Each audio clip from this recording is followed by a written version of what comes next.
ಸ್ವಾಗತ. ಜಿಲ್ಲೆಯಲ್ಲಿ ಎಗ್ಗಿಲ್ಲದೆ ನಡೆಯುತ್ತಿದ್ದ ಮಾವಾ ಮಾರಾಟ ದಂಧೆ. ಜಮಖಂಡಿ ಕವಿ ಬನಹಟ್ಟಿ ತಾಲೂಕಿನಲ್ಲಿ ಹೆಚ್ಚು ಮಾವಾ ಮಾರಾಟ ಜಾಲ ಪತ್ತೆ. ಕಳೆದ ತಿಂಗಳ ಸ್ಥಳೀಯ ಪೊಲೀಸರಿಂದ ಜಮಖಂಡಿ ನಗರದಲ್ಲಿ ಅಕ್ರಮ ಮಾವಾ ಅಡ್ಡೆ ಮೇಲೆ ದಾಳಿ 25 ಕೇಸ್ ದಾಳಿ ಮಾಡಿ ದಾಖಲಿಸಿದ್ದ ಅಧಿಕಾರಿಗಳು ಮಾವಾ ಉತ್ಪಾದನೆ ಅಡ್ಡೆಗಳನ್ನು ಸೀಜ್ ಮಾಡಿದ್ರೂ ನಿಲ್ಲದ ಮಾವಾ ಮಾರಾಟ.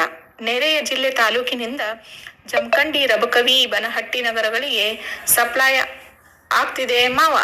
ವಲಸೆ ಮಾವಾ ಮಾರಾಟ ದಂಧೆಕೋರರು ಹಡಿಮೂರಿ ಕೆಟ್ಟಬೇಕಿದೆ ಪೊಲೀಸ್ ಇಲಾಖೆ. ಪೊಲೀಸರ ಜೊತೆ ಕೈ ಜೋಡಿಸಬೇಕಿದೆ ಆರೋಗ್ಯ ಇಲಾಖೆ ಎಂದು ಸ್ಥಳೀಯರು ನಿವಾಸಿ ಆಗ್ರಹ. ಬಾಗಲಕೋಟೆ ಜಿಲ್ಲೆ ಜಮಖಂಡಿ ಹಾಗೂ ರಬಕವಿ ಬನಹಟ್ಟಿ ನಗರದಲ್ಲಿ ಮಾವಾ ಮಾರಾಟ ದಂಧೆ. ಜಮಖಂಡಿ ರಬಕವಿ ಬನಹಟ್ಟಿ ನಗರಗಳು ಇದೀಗ ದುಶ್ಚಟಗಳ ತಾಣ. ಮಾದಕ ವಸ್ತು ಹಾಗೂ ತಂಬಾಕು ಮಿಶ್ರಿತ ಮಾವಾ ಮಾರಾಟ ಬಲು ಜೋರು.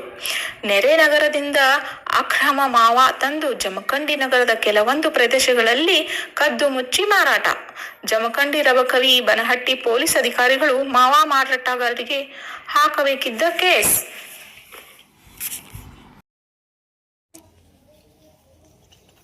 ನಾನು ಶಶಿಕಾಂತ್ ದೊಡ್ಡಮನಿ ಅಂತ ಹೇಳಿ ವಕೀಲರು. ಜಮಖಂಡಿ ನಗರದಲ್ಲಿ ಮಾವಾ ಹಾವಳಿ ಭಾಳ ಹೆಚ್ಚಾಗಿತ್ತು ಅನ್ನೋದು ಈಗ ಇಲ್ಲಿ ಜಮಖಂಡಿ ಪೊಲೀಸರು ಈಗ ಒಂದು ತಿಂಗಳಿಂದ ಇಲ್ಲೆಲ್ಲ ರೇಡ್ ಮಾಡಿ ಕೆಲವೊಂದು ಹತೋಟಿಗೆ ತಂದಾರ. ಆದರೆ ಈಗ ಏನಾಗತ್ತೈತಪ್ಪ ಅಂದ್ರೆ ಜಮಖಂಡಿ ಸುತ್ತಮುತ್ತಿರೋ ತಾಲೂಕದಿಂದ ಅಲ್ಲಿದ ಮಾವ ಇಲ್ಲಿ ಜಮಖಂಡಿಗೆ ಸಪ್ಲೈ ಆಗತೈತಿ. ಅಲ್ಲಿ ಸಪ್ಲೈ ಆಗೋದ್ರಿಂದ ಇಲ್ಲಿ ಜಮಖಂಡಿ ಪೊಲೀಸರು ಯಾವ ರೀತಿ ಕ್ರಮ ಕೈಗೊಂಡರು, ಎಲ್ಲ ತಾಲೂಕಿನ ಪೊಲೀಸರು ಆ ರೀತಿ ಕ್ರಮ ಕೈಗೊಳ್ಬೇಕು.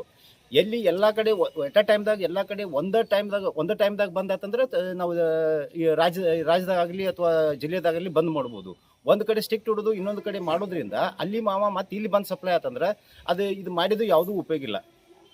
ಇದಕ್ಕೆ ಪೊಲೀಸ್ ಡಿಪಾರ್ಟ್ಮೆಂಟ್ ಜೊತೆ ನೀವು ಹೆಲ್ತ್ ಡಿಪಾರ್ಟ್ಮೆಂಟ್ ಆಗಲಿ, ಆಮೇಲೆ ಎಜುಕೇಷನ್ ಡಿಪಾರ್ಟ್ಮೆಂಟ್ ಆಗಲಿ, ಇವರು ಎಲ್ಲರೂ ಅವ್ರಿಗೆ ಸಹಯೋಗದಿಂದ ಇದು ಒಂದು ಮಾವ ಬಂದ್ ಮಾಡೋ ಒಂದು ಆಂದೋಲನ ಆಗಬೇಕು. ಆಂದೋಲನ ಹೆಂಗಾಗಬೇಕಪ್ಪ ಅಂದ್ರೆ ಈಗ ಶಿಕ್ಷಣ ಇಲಾಖೆದವರು ಈಗ up to high school, PUC, degree ಇಲ್ಲಿ ಹುಡುಗರಿಗೆ, ಇಲ್ಲಿ ವಿದ್ಯಾರ್ಥಿಗಳಿಗೆ ಒಂದೊಂದು ಸೆಮಿನಾರ್ ಇಡಬೇಕು. ಈ ಮಾವ ತಿನ್ನೋದ್ರಿಂದ ಏನು ದುಷ್ಪರಿಣಾಮ ಆಗ್ತೈತಿ, ಅವ್ರ ಹೆಲ್ತ್ ಹೆಂಗೆ ಹೋಗ್ತೈತಿ. ಈಗ ಇಲ್ಲಂದ್ರೂ ನಿಯರ್ ಅಬೌಟ್ 100-200 ತನಕ ಕ್ಯಾನ್ಸರ್ ಪೇಷೆಂಟ್ ಆಗ್ಯಾವ. ಯಾವ ಕ್ಯಾನ್ಸರ್ ಪೇಷೆಂಟ್ ಯಾವಾಗ್ಯಾರಪ್ಪ, ಇನ್ನೂ ಭಾಳ ಬದುಕಬೇಕಂತ ಹುಡುಗರು ಅವೆಲ್ಲ 16, 18, 19, 20 ವರ್ಷ. ಈಗ ಒಬ್ಬ ಕ್ಯಾನ್ಸರ್ದಿಂದ ಒಬ್ಬ ವಿದ್ಯಾರ್ಥಿ, ಒಬ್ಬ ಯುವಕ ಸತ್ತಂದ್ರೆ ಸಮಾಜಕ್ಕೊಂದು ದೊಡ್ಡ ಲಾಸ್, ಆ ಫ್ಯಾಮಿಲಿಗಳು ಲಾಸ್.